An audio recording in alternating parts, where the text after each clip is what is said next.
tetangga yang ada hubungan kerabat memiliki 3 hak. Tetangga yang tidak ada hubungan kerabat tapi muslim memiliki 2 hak. Dan tetangga kafir memiliki 1 hak untuk kita tunaikan. Tetangga yang ada hubungan kerabat dan mereka muslim, hak yang pertama hakul qurabah, hak hubungan kerabat. Gimana hubungan kerabat? Telah kita jelaskan tadi. Ya, menyambung silaturahim. Dan hak pertama. Hak kedua, hak bertetangga. Gimana hak bertetangga? Dijaga hubungan, membantu dan sebagainya. Yang ketiga, hak sesama muslim, hakul Islam.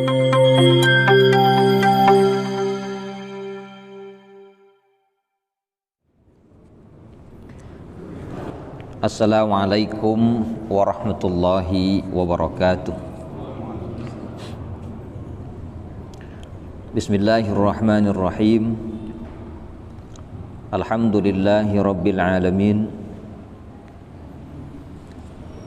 Ilahil awwalin wal akhirin. Wassalatullahi wassalamuhu ala sayyidil mursalin Sayyidina Muhammadin sallallahu alaihi wasallam wa ala alihil mukhlisin wa ashabihil mujahidin wa ba'd. Allahumma anfa'na bima 'allamtana wa 'allimna ma yanfa'una wa zidna 'ilma. Allahumma inna na'udzubika min qalbin la yakhsha wa min nafsin la tashba wa min 'ilmin la yanfa' wa min da'watin la yustajabu laha. Bapak Ibu yang semoga Allah merahmati kita semua, mustamin mustami'at yang sama-sama berbahagia. Pembahasan kita masih tentang nasihat Al-Imam Sulaiman Al-Baji kepada kedua putranya. Beliau mengatakan, "Summa alaikuma bimuwasalati bani a'mamikuma wa ahli baitikuma." Kemudian atas kalian berdua, atas kalian supaya menyambung hubungan dengan anak-anak paman, berarti sepupu, dan ahlul bait, keluarga. Di sini Al-Imam menasihati kedua putranya supaya menyambung silaturahim. Wal ikram lahum, dan memuliakan mereka. Wal muwasalatu likabirihim wa saghirihim, termasuk menyambung silaturahim dengan yang besar maupun yang kecil.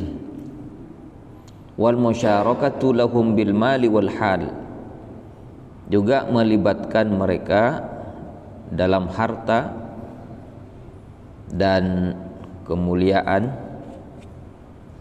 Kalau ini kadang urusan harta dan dunia susah, Pak ya.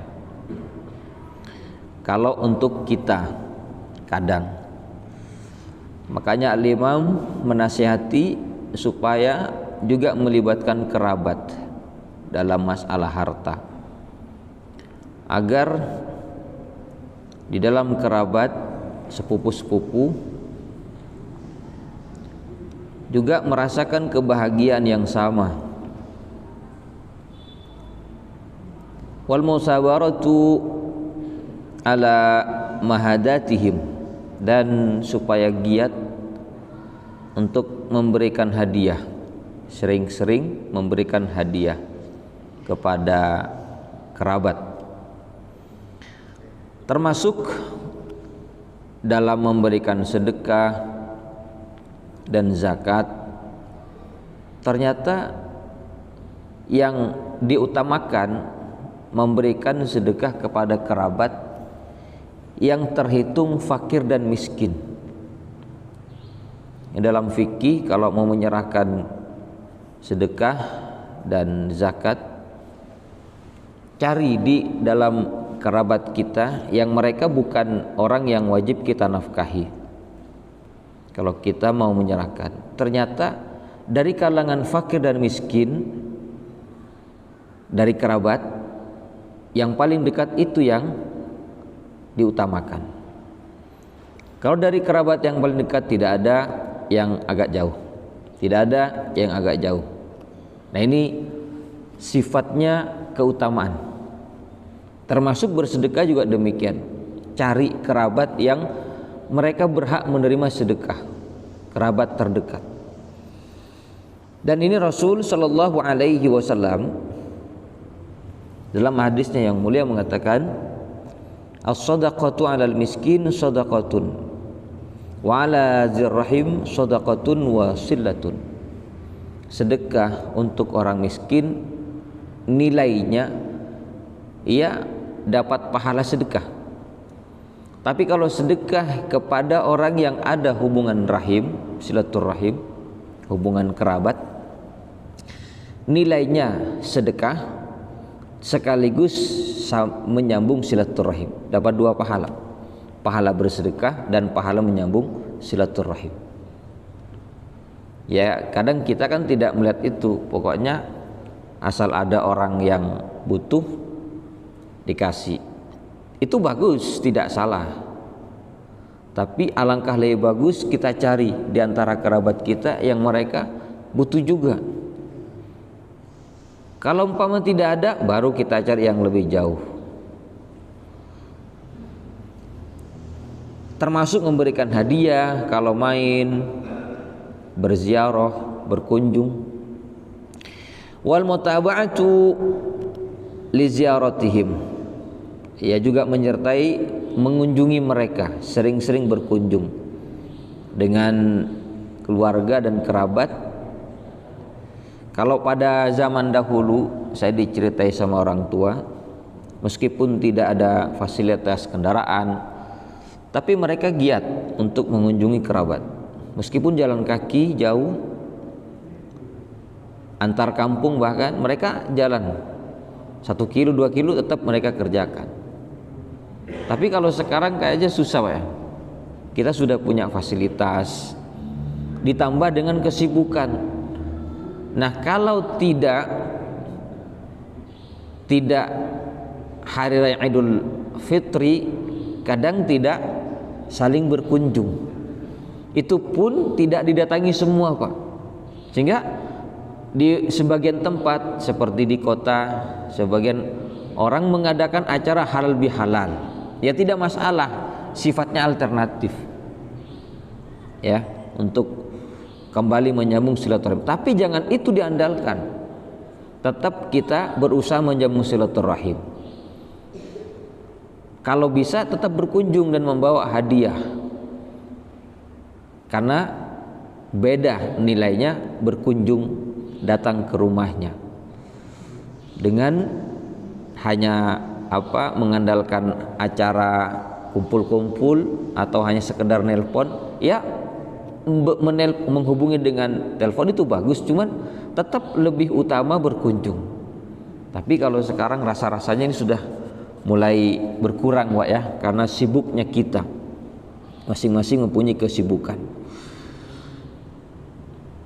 Dan selanjutnya wal ta'ahud li umurihim, juga memperhatikan urusan mereka, memperhatikan keadaan kerabat kita. Barangkali di antara mereka, di antara kerabat ada orang yang butuh dibantu. Kalau kita mampu, kenapa tidak? Kan kita tidak ingin toh masuk surga sendirian. Kita semua maunya masuk surga bareng-bareng. Wal birri likabirihim, berbuat baik kepada yang lebih tua, kepada yang lebih tua, berbuat baik. Wal isfaq ala saghirihim, dan kasih sayang terhadap yang kecil. Kepada yang tua menghormati, kepada yang kecil menghargai. Kata beliau, wal hirsu ala nama'i mali ganiyihim, dan berambisi untuk mengembangkan harta kerabat yang kaya, ya, yang kaya. Bagaimana mereka tetap berkembang usahanya, jangan malah dalam hati ada rasa iri, sepupu saya sukses, bagaimana caranya dia bangkrut. Itu tidak dibenarkan. Karena kalau kita sama-sama sukses, keluarga besar misalkan, wah itu indah Pak, tidak saling menjatuhkan, tidak saling berjauhan. Kadang ada iri, dengki karena kerabat sendiri ada yang lebih kaya, lebih sukses.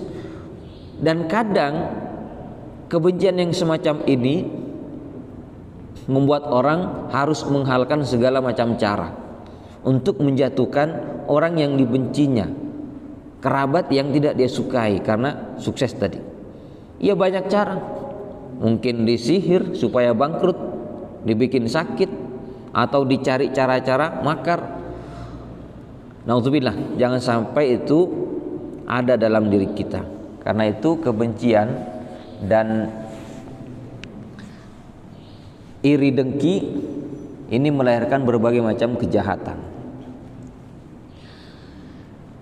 Lalu kata Imam, wal hifdzu li'aibihim, juga supaya menjaga aib mereka, jangan diumbar, menjaga aib kerabat kita.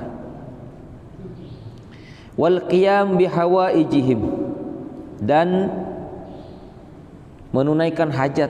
Kalau mereka memiliki hajat, kerabat memiliki hajat, tidak mampu, kita yang mampu bagaimana caranya bisa membantu.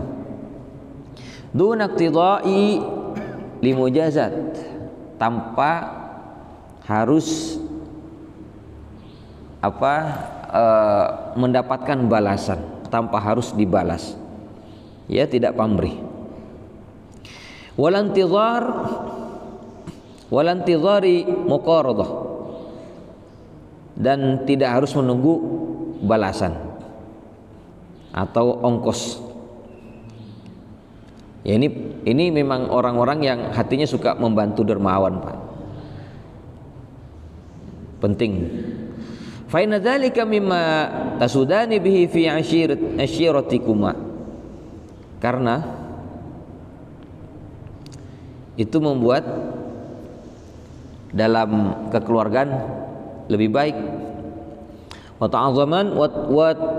ta'zamani bihi inda ahli baitikuma, dan membuat agung, membuat baik, besar dalam lingkungan keluarga.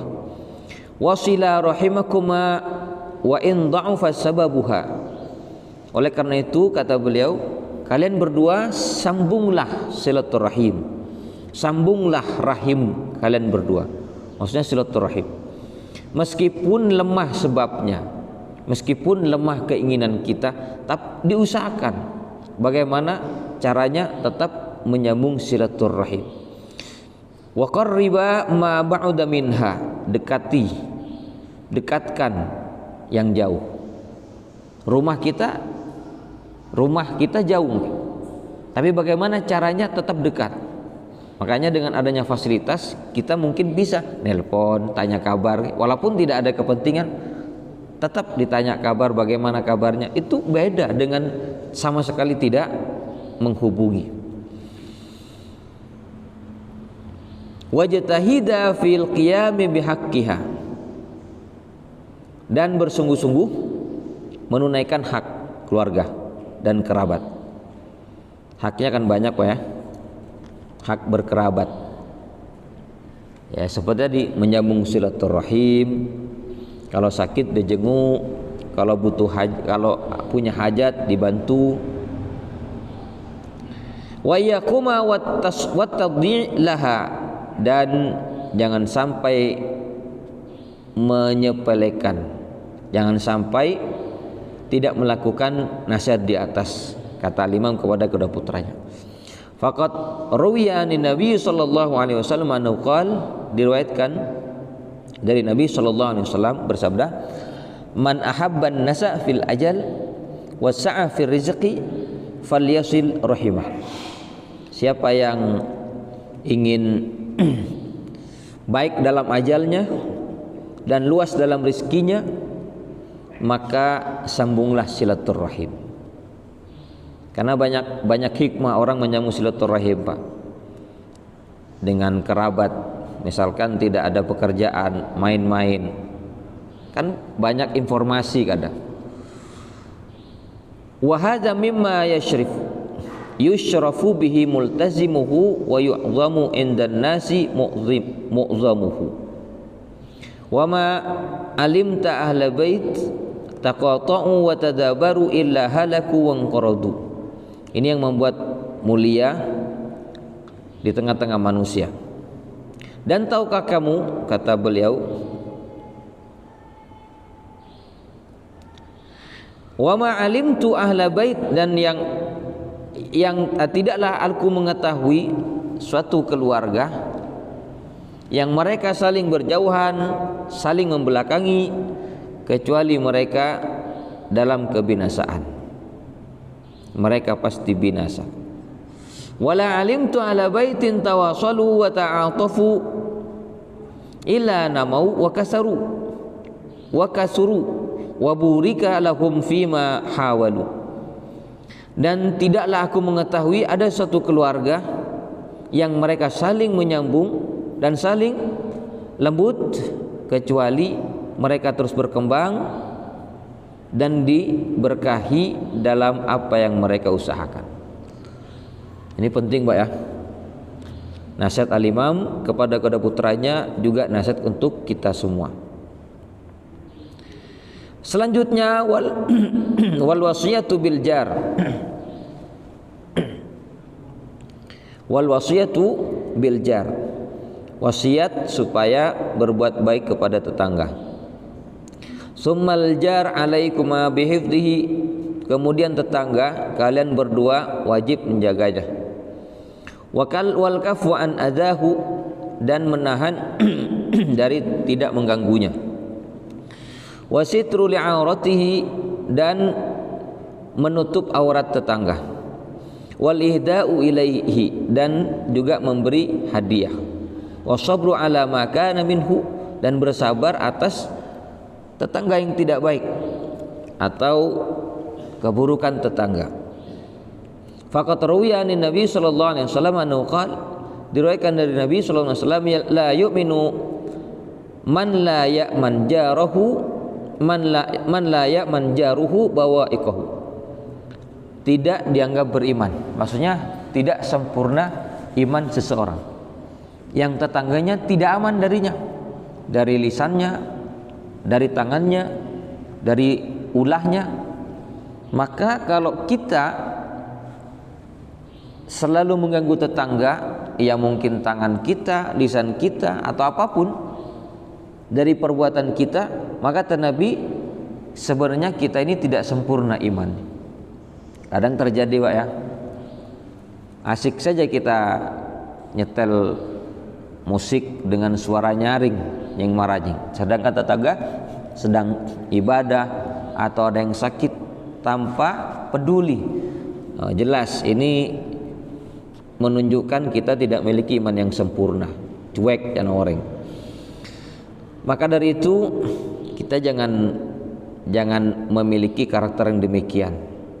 Justru kita harus menjaga tetangga tidak mengganggu.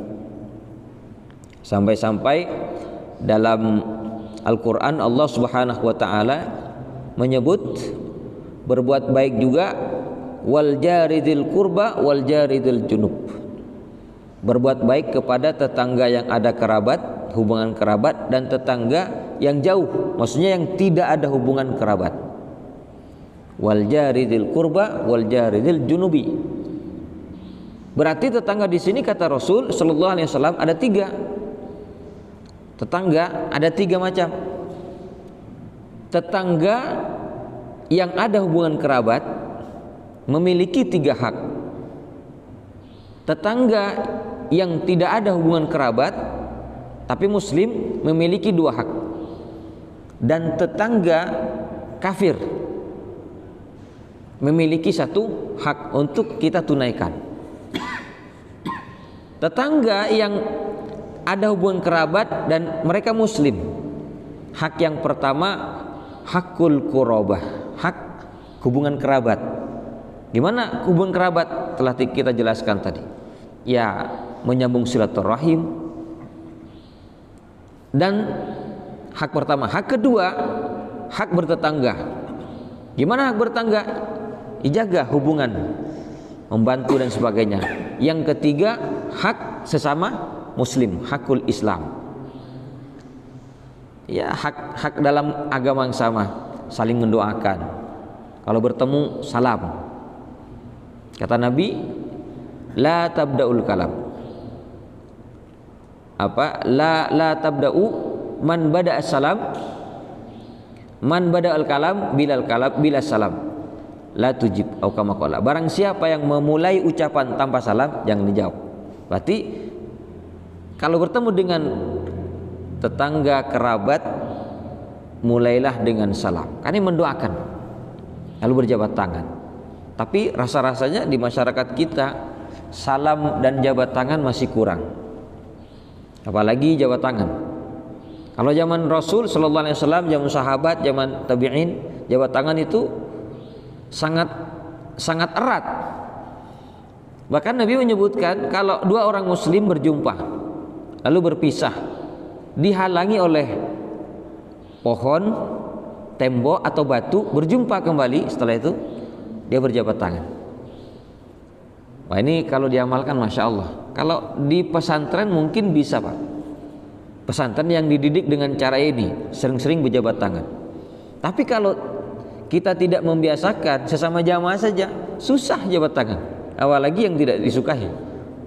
Sebentar jabat tangan, ketemu di sini, keluar wudu, ketemu lagi jabat tangan, keluar sebentar, ketemu lagi jabat tangan. Wah, ini indah. Karena Rasul mengatakan 2 orang muslim yang berjumpa, ma muslimaini yaltaqiyan fayatasofahan, 2 orang muslim berjumpa lalu berjabat tangan, illa ghufira lahu ma taqaddama min dzambi ma lam yatafarraqa, kecuali dia akan berguguran dosa-dosa kecilnya selama belum berpisah. Ini penting Pak. Coba setelah ini sering-sering jabat tangan. Tidak dengan masyarakat, dengan jamaah. Tapi rasa-rasanya kalau tidak punya keinginan, susah juga Pak untuk berjabat tangan. Terus tetangga yang tidak ada hubungan kerabat tapi muslim, 2 hak. Hak tetangga dan hak sesama Islam. Tetangga bukan kerabat, bukan sesama muslim, tapi kafir. Haknya 1, yakni hak bertetangga. Bagaimana caranya? Ia dalam batas yang sudah ditentukan. Kalau salam tidak boleh kan kepada orang kafir kan? Tidak perlu. Bagaimana? Kalau dia sakit boleh menjenguk. Kata para ulama boleh menjenguk. Karena barangkali ada orang kafir sakit, tetangga kita kafir sakit, barangkali dengan akhlak kita yang indah ada harapan dia masuk Islam. Dan itu dilakukan oleh Rasul sallallahu alaihi wasallam. Apalagi kalau dia butuh bantuan, kita bantu. Tampakkan akhlak yang indah. Kalau butuh nasihat, kita nasihati. Tapi dalam hal akidah kita tidak bisa bertoleransi. Umpama memberikan ucapan selamat atas hari rayanya, itu nggak bisa Pak. Yang membolehkan dari para ulama adalah ulama kontemporer.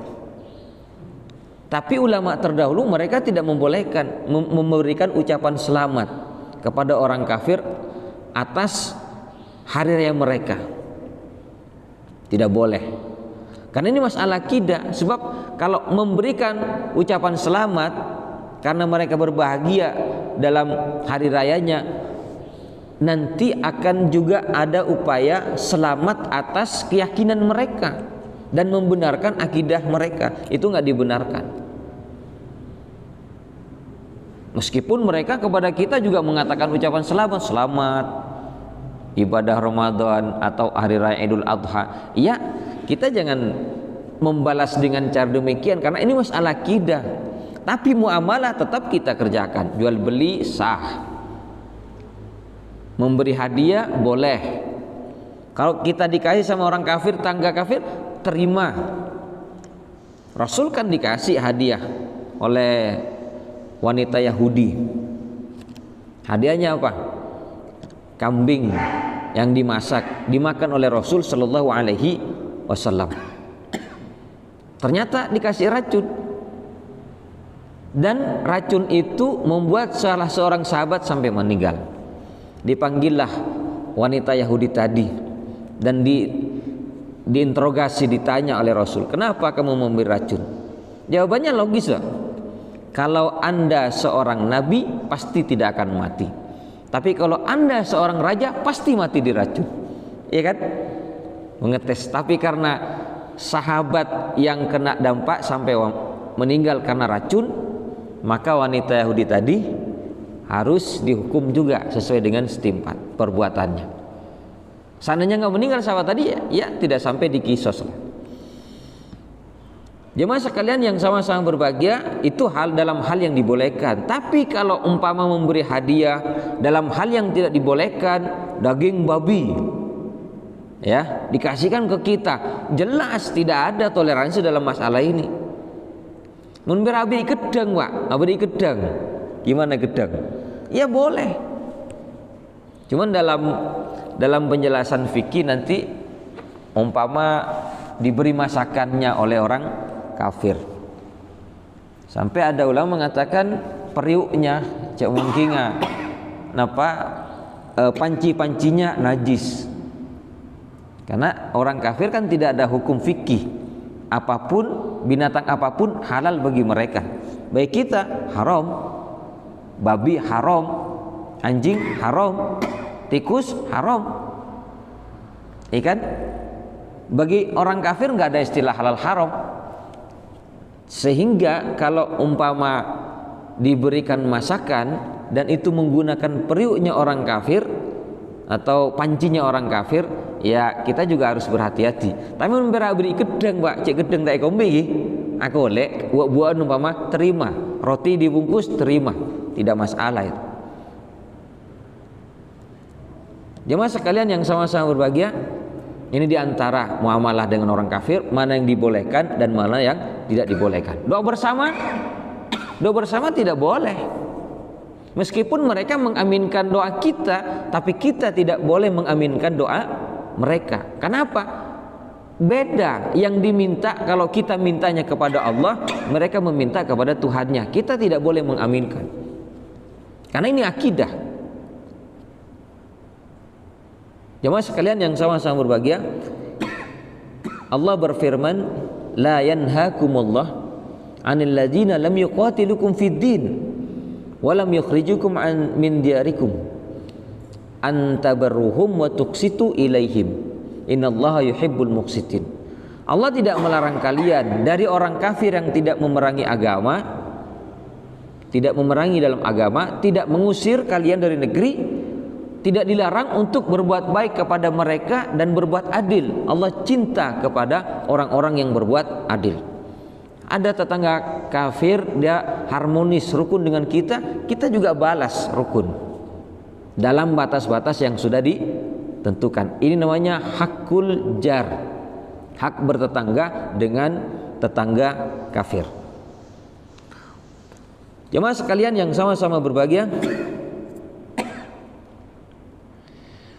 lalu Al-Imam mengatakan, ruwiya anhu sallallahu alaihi wasallam anhu qala, juga diriwayatkan dari Nabi, mazala Jibril yusini bil jar hatta dhanantu annahu sayuwarrithu.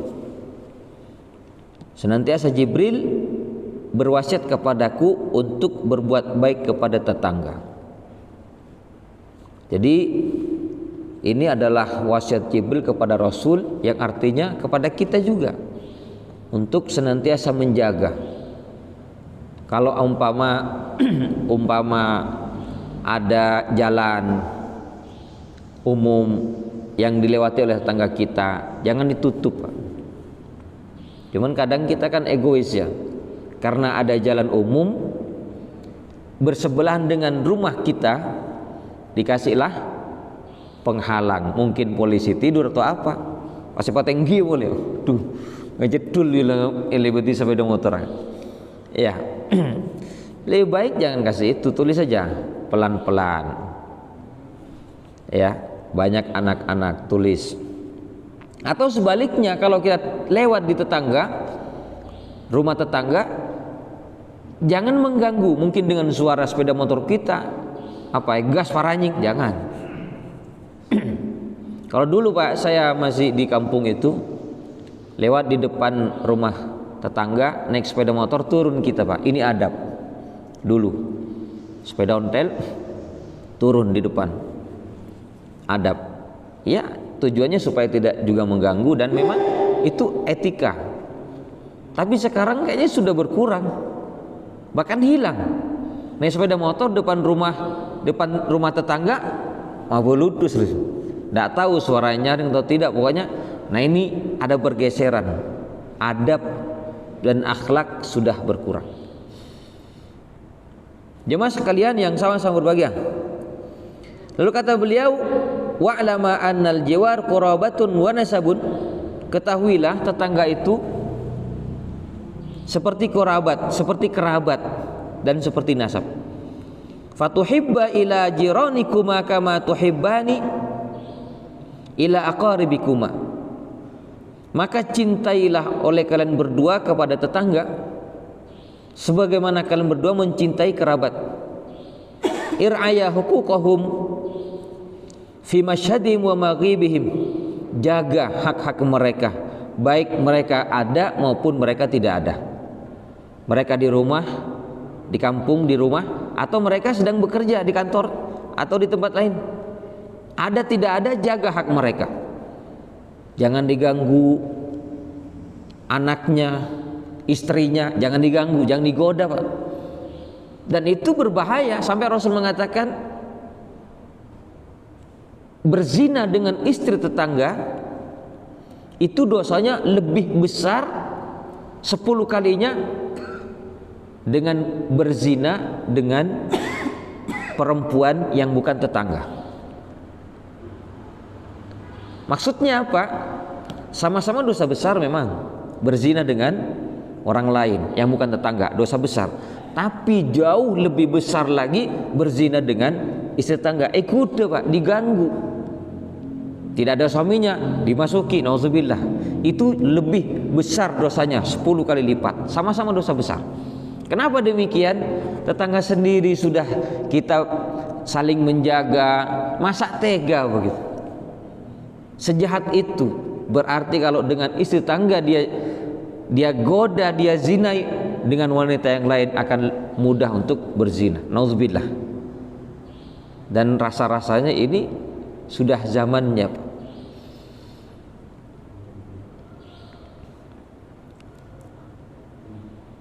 Wa ahib wa ahsina ila faqirihim wa baligha fi hifdzi aibihim fi hifdzi ghaibihim wa allima jahilahum.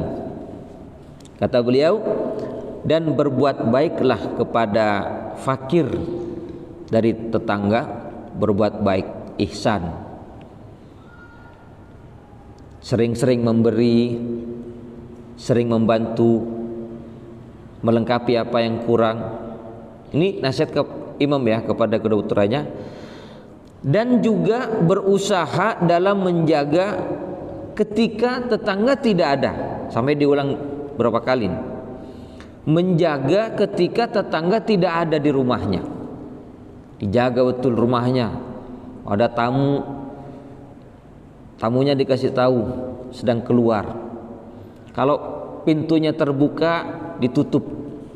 Bagaimana tetap aman? Nah ini ternyata sudah dinasihati oleh al-imam.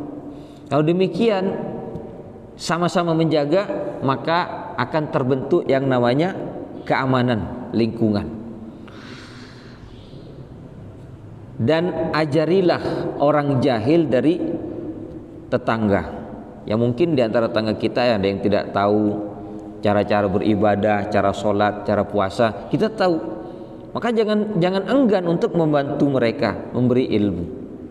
Nah ketika mau diajari, jangan juga enggan menerima ilmu.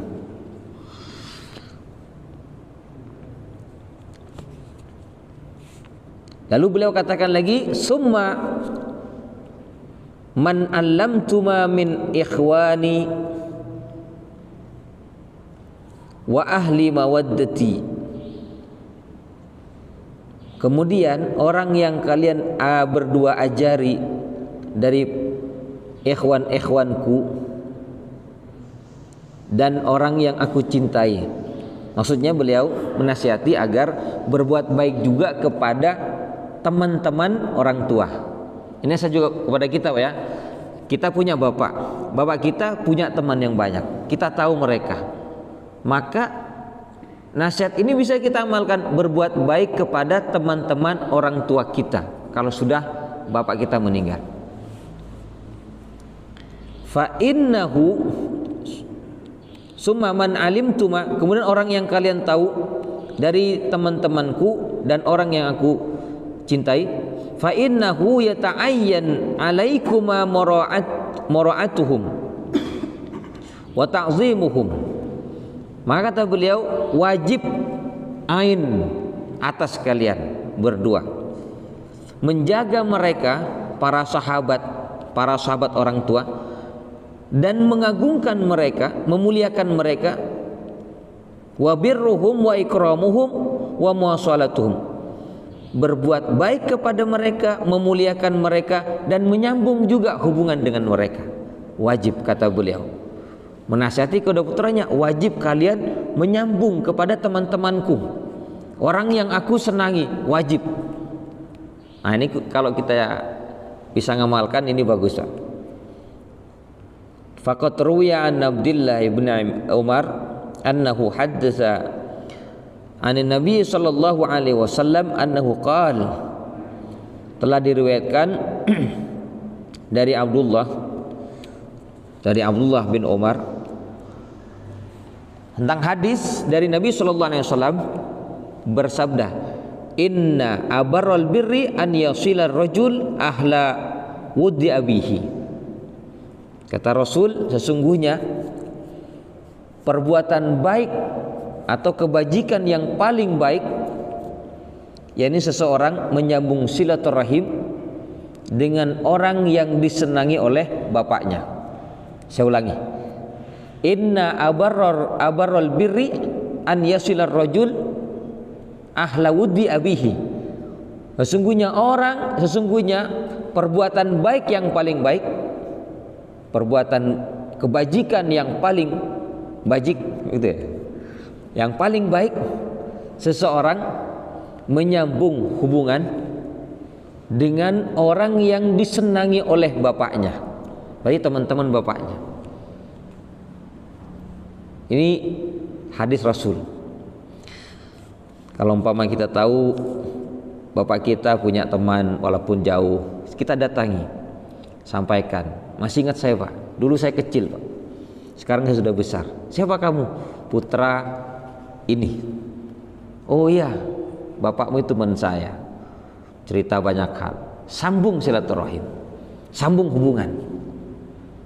Karena di situ banyak hikmah, tentu mendapatkan pahala berdasarkan hadis Rasul Shallallahu Alaihi Wasallam.